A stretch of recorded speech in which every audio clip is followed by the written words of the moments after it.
November 8, 1950. Early morning. MiG Alley, northwestern Korea. The temperature at altitude is well below freezing. Oxygen masks are sealed tight. Engines hum steadily as American pilots scan a pale, empty sky stretching toward the Yalu River, the invisible border between Korea and China. Until movement appears. Silver shapes, high, fast, descending from above 40,000 feet. Within seconds, radios crackle. MiGs, not one or two, dozens. The first encounters are brutal and brutal. The MiG-15 climbs faster. It accelerates harder. Its cannons hit with enough force to tear through a bomber in a single pass. American pilots quickly realize something unsettling. They cannot catch them. They cannot climb with them. And if they try to turn with them, they lose altitude fast. By the end of 1950, the numbers tell a worrying story. The MiG-15 can reach speeds over 1,000 kilometers per hour. Its service ceiling exceeds 50,000 feet. Its armament includes a 37mm cannon designed to destroy heavy aircraft with minimal hits. Most American fighters in theater were never meant to fight that kind of enemy. B-29 bombers, once symbols of uncontested air power, now require fighter escorts just to survive daylight missions. Losses mount. Entire bombing runs are aborted. Crews report attacks coming from above and disappearing upward before a response is possible. On paper, the MiG-15 looks unstoppable, and its pilots know it. Early reports describe MiG pilots engaging confidently, even aggressively. They attack in groups, break off at will, then re-enter combat from higher altitude. They choose when to fight. They choose when to leave. American pilots begin to talk quietly. This isn't like World War II. This isn't a gradual shift. This is immediate dominance. At command briefings, intelligence officers lay out the situation with uncomfortable clarity. The MiG's climb rate exceeds most American aircraft by thousands of feet per minute. Its ceiling places it outside effective engagement range. Its pilots are disciplined, flying from protected airspace near the Chinese border. If this continues, air superiority over Korea may not be guaranteed. And then something else becomes clear. The MiG-15 isn't just a new plane. It represents a different philosophy. High-altitude interception, heavy cannons instead of machine guns, short, violent engagements instead of prolonged dogfights. American doctrine, shaped by World War II, suddenly looks outdated. But in early 1951, something changes. Not in the skies yet, but on the ground. At air bases in Japan and South Korea, a new aircraft begins to appear. Its shape is different. Sweat wings, clean lines. Built for speed, not brute force. The F-86 Sabre. At first glance, it doesn't seem like the answer. On paper, the Sabre doesn't climb faster than the MiG. Its top speed is similar. Its guns are smaller. And yet, pilots who train on it begin to notice details others miss. The cockpit offers better visibility. The aircraft remains stable at transonic speeds. Its radar-assisted gunsight calculates lead automatically, something no previous American fighter had done at this scale. Still, no one is laughing yet, because the MiGs are still winning. And every engagement reinforces the same assumption. The sky belongs to whoever climbs higher first. What neither side fully understands is that the balance of air combat is about to shift. Not because one aircraft is faster, not because one gun is bigger, but because the way pilots fight is about to change. And the MiG's greatest advantage is about to become irrelevant. By early 1951, the air war over Korea has settled into an uneasy rhythm. MiG-15s appear from the north, strike quickly, then vanish back toward the Yalu River. American pilots learn to recognize the pattern. They climb, they wait, they scan the thin air above them, knowing that if they are already being watched, it is too late. Every engagement reinforces the same conclusion. Altitude decides everything. The MiG-15's ability to start a fight from above gives its pilots control. They choose the angle, the timing, the escape route.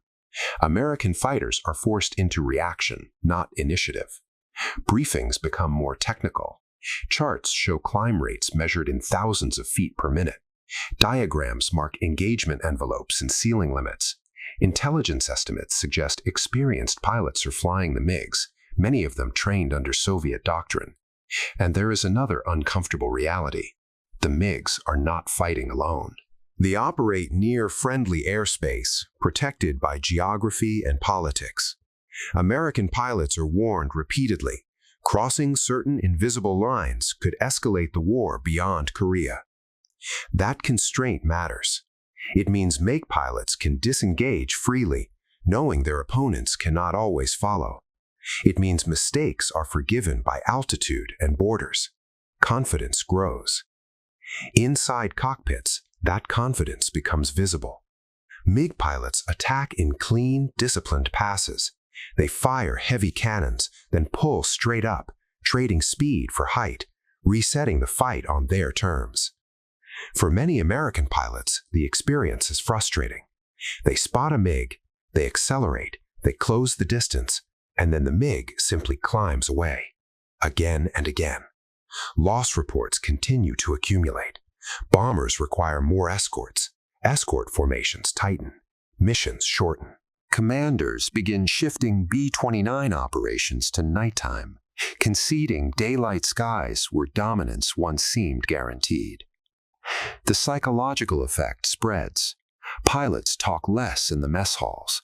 Debriefs grow quiet. Confidence erodes, not from defeat, but from impotence. They are not being overwhelmed, they are being avoided. That distinction matters, because it signals a different kind of superiority. But at the same time, something subtle begins to change. The F-86 Sabre isn't just entering service, it's being studied. Pilots transitioning to the Sabre spend hours in briefings, simulators, and practice flights. Instructors emphasize details that seem minor at first. Energy management, high-speed stability, situational awareness at near-sonic velocities. The F-86 behaves differently near Mach 1, where earlier fighters become unstable, sluggish, or unpredictable. The F-86 remains controllable. Pilots learn they can dive steeply, accelerate hard, and still pull out without losing control. This matters more than raw climb rate, because speed is stored energy, and energy can be traded. In training flights, Sabre pilots begin experimenting. They don't try to outclimb. They don't chase upward. Instead, they dive, build speed, attack once, and extend away before the MiG can respond. It's not dominance yet, but it's survivability. More importantly, it introduces uncertainty. MiG pilots begin encountering something unfamiliar, an American fighter that doesn't follow them upward, one that doesn't turn tightly at low speed, one that attacks, disengages, and refuses to be drawn into predictable patterns. Early encounters are inconclusive. Losses still occur on both sides, but reports from MiG pilots begin to shift in tone. The Americans are harder to predict. They don't commit as easily. They don't bleed energy the same way. The air war over MiG Alley begins to change character. Less confidence, more caution, more aborted engagements. What started as clear superiority becomes contested space. Not because the MiG-15 suddenly became worse, but because the assumptions behind its advantage were being challenged. Altitude is still valuable, climb is still important, but control of the fight is no longer automatic. And in the skies over Korea, that realization spreads faster than any briefing ever could. By mid-1951, the skies over MiG Alley no longer feel predictable. The patterns that once defined combat begin to break down. MiG pilots still arrive with altitude advantage, still hold impressive climb rates, still possess cannons capable of destroying an aircraft in seconds. But something is wrong. Engagements no longer end the same way. American Sabres are surviving first contact more often. They are disengaging cleanly. And when MiGs try to pursue, they find themselves bleeding speed faster than expected. The realization does not arrive all at once. It arrives in fragments. A MiG pilot dives to intercept a Sabre and finds himself unable to pull lead at high speed. Another follows an American aircraft downward, only to discover his controls growing heavy as the Sabre remains stable. A third commits to a turning fight and watches the American jet regain energy faster than anticipated. These are small moments. But in air combat, small moments accumulate. Briefings on the communist side begin to change tone. Confidence gives way to caution. Pilots are reminded not to chase too long, not to follow Sabres into dives, not to assume an engagement will end quickly. The MiG-15's strengths are still real, but they are no longer absolute. At the same time, American doctrine evolves rapidly. Sabre pilots are taught to think in terms of energy rather than position. Altitude is no longer treated as a permanent advantage, but as something temporary, something that can be traded. Speed becomes currency. Instructors emphasize one rule repeatedly: never fight the MiG where it is strongest. No prolonged climbing duels, no low-speed turning contests. Every engagement should be brief, violent, and decisive. Hit once, disengage, reset. The radar-assisted gunsight plays a critical role. At high closing speeds, it calculates lead automatically, allowing pilots to fire accurately during fleeting windows where older fighters would struggle. This changes pilot behavior. American pilots no longer need long tracking shots. They don't need perfect positioning. A fraction of a second is enough. For MiG pilots, this is deeply unsettling. They were trained for engagements where maneuvering created opportunities, where forcing an opponent into a predictable turn led to a kill. Now, opportunities appear and vanish almost instantly. The sky feels faster, more dangerous, less forgiving. Loss ratios begin to shift, slowly at first. 1 month does not look decisive, but over time, a trend emerges that commanders cannot ignore. MiGs are being lost not because they are inferior, but because their pilots are being forced into unfamiliar situations. Situations where altitude alone does not guarantee safety. Situations where escape requires discipline and restraint. Situations where one mistake cannot be corrected by climbing away. The psychological effect is profound. Pilots who once initiated combat now hesitate. They circle longer. They wait. They disengage sooner. Engagements that would have happened instinctively months earlier are now avoided. In air combat, hesitation is contagious. As caution spreads, American pilots notice the change. MiGs still appear, but they probe rather than commit. They test reactions instead of charging. The confidence gap narrows. By late 1951, neither side can claim uncontested control of the sky, but one side feels the shift more acutely. For the MiG pilots, the sky has stopped feeling safe, and once that happens, superiority becomes fragile. The F-86 Sabre has not destroyed the MiG-15. It has done something more dangerous. It has broken the certainty that once surrounded it. By late 1951, the air war over Korea can no longer be described as experimental or transitional. It has hardened into a contest of endurance, discipline, and attrition. The early shock of the MiG-15 has faded, not because the aircraft lost its capabilities, but because its aura of inevitability has been stripped away piece by piece. What once felt like guaranteed dominance now requires constant calculation. The numbers begin to tell the story long before commanders are willing to say it out loud. Sortie counts increase on both sides, but engagement outcomes change subtly. American pilots flying the F-86 Sabre are returning more often with fuel margins intact ammunition expended, and aircraft undamaged. MiG pilots, by contrast, are returning with fewer confirmed kills, more near misses, and growing restrictions placed on how and when they are allowed to engage. This is not coincidence, it is adaptation. American doctrine has fully shifted by this point. Sabre squadrons are rotated strategically, concentrating experienced pilots in MiG Alley, while newer pilots are gradually introduced under controlled conditions. Training emphasizes repetition. The same engagement profiles are flown again and again until reactions become instinctive. Pilots are drilled not to chase victories, but to survive and reset. Survival itself becomes a form of pressure. The MiG-15's greatest weakness, once hidden by altitude, now becomes impossible to ignore.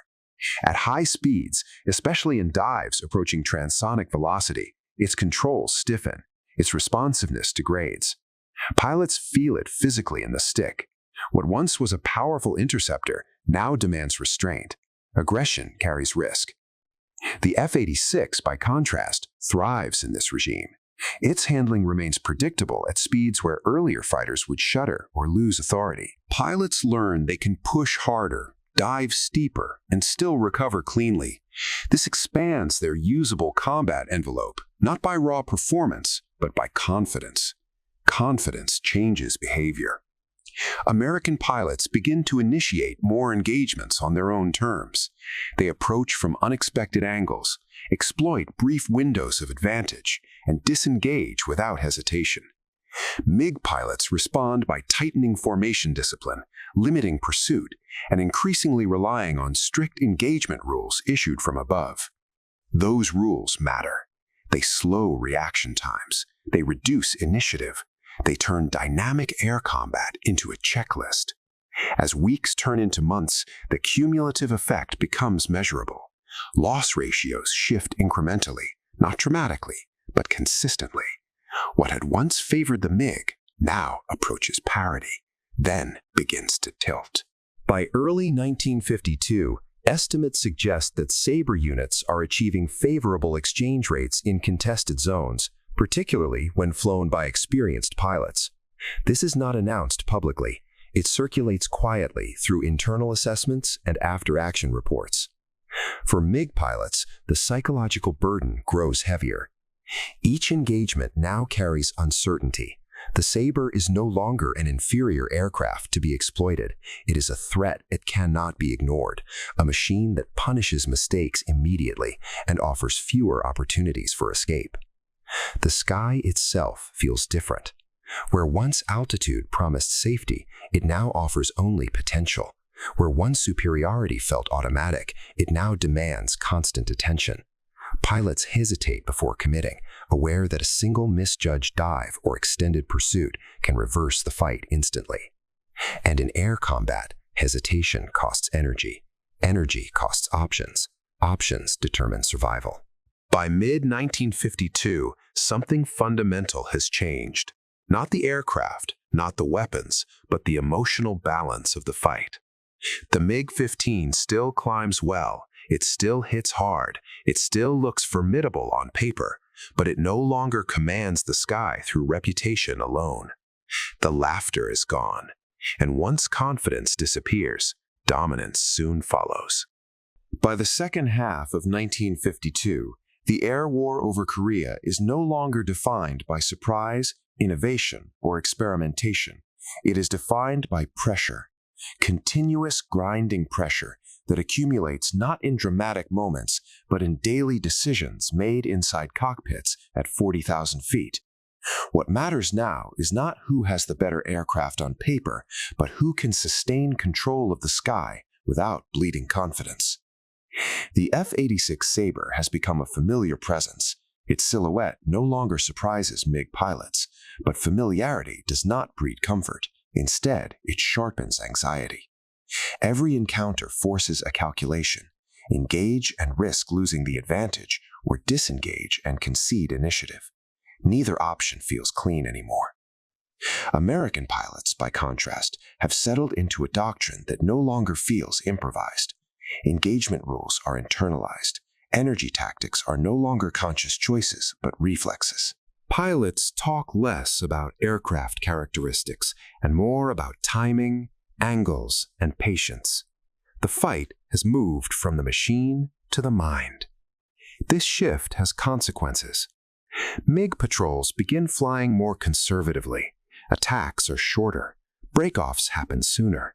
Aggressive dives are discouraged unless conditions are ideal.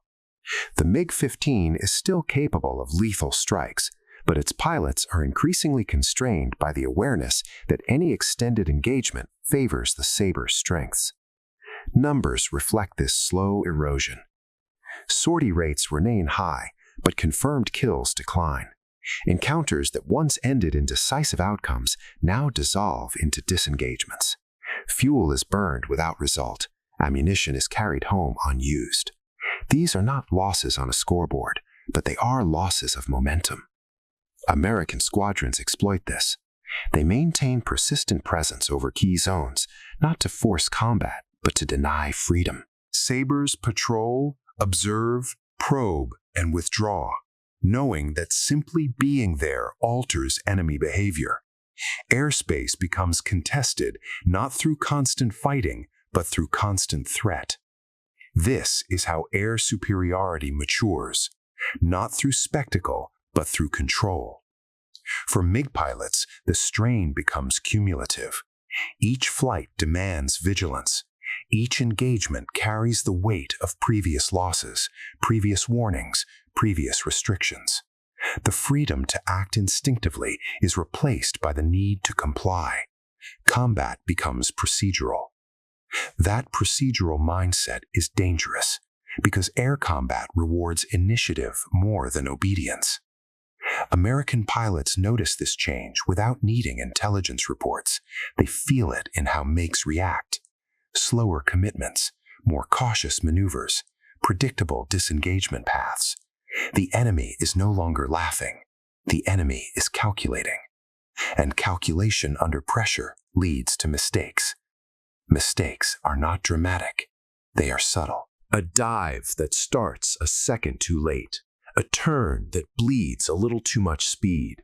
A hesitation that allows the Sabre's gunsight to settle just long enough. Those fractions of a second matter. By late 1952, the air war has entered a phase where outcomes are decided less by technical performance and more by who believes they can impose their will. In that contest, belief has shifted. The MiG-15 is still respected, but it is no longer feared. The F-86 Sabre has achieved something rarer than dominance. It has achieved inevitability. Not by destroying every opponent, but by forcing them to fly defensively, think defensively, and fight defensively. The sky no longer belongs to whoever climbs highest. It belongs to whoever dictates tempo. And by now, tempo belongs to the Americans. When the Korean War draws toward its uneasy conclusion in 1953, there is no single moment that defines victory in the skies. No parade, no formal surrender, no final dogfight etched into legend.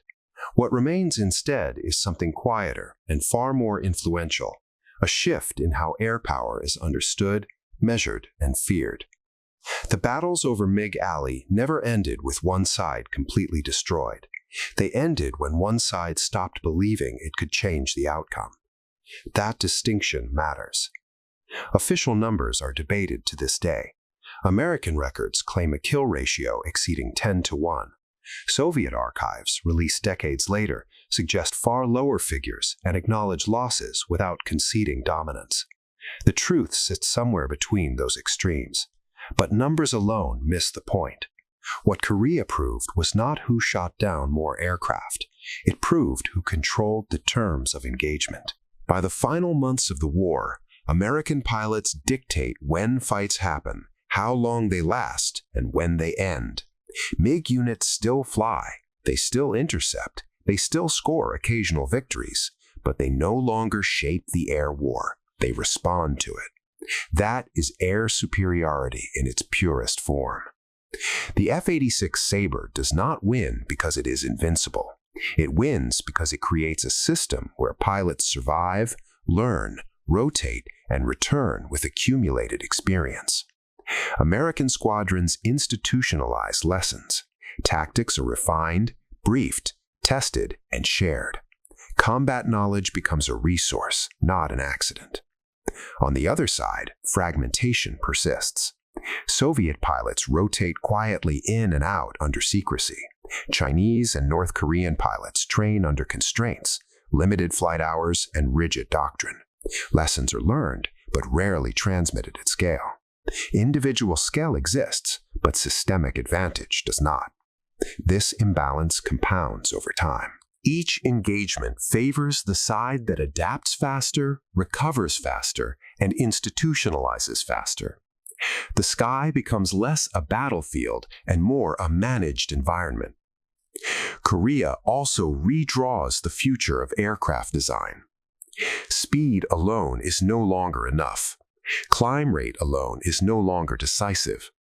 Designers now chase balance, visibility, pilot workload, weapon accuracy, survivability.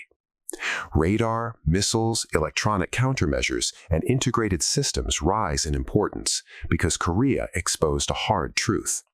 The jet age did not simplify air combat. It made it more complex. For the United States, the war confirms a doctrine that will dominate the Cold War. Air superiority is not optional. It is prerequisite. Bombers, missiles, and ground forces all depend on it. Lose the sky, and everything below becomes vulnerable. For the Soviet Union, Korea delivers a warning wrapped in denial. Their aircraft is formidable. Their pilots are capable. But their system struggles when initiative, flexibility, and decentralized decision-making are required. That lesson will echo quietly through decades of Cold War planning. And then there is the human cost. More than 1,000 pilots die in the air war over Korea. Many vanish without wreckage, without graves, without acknowledgement. Some never officially existed. Others return with stories that cannot be told. Their battles do not end the war, but they define the future. Every modern Air Force studies Korea, whether they admit it or not. Every doctrine that prioritizes pilot training, situational awareness, and networked control traces a line back to those cold contrails over the Yalu River. The pilots who once laughed at a new American jet learned something too late. In modern warfare, arrogance dies before aircraft do. The F-86 Sabre did not just win dogfights. It rewrote the rules of the sky. And those rules are still being followed today.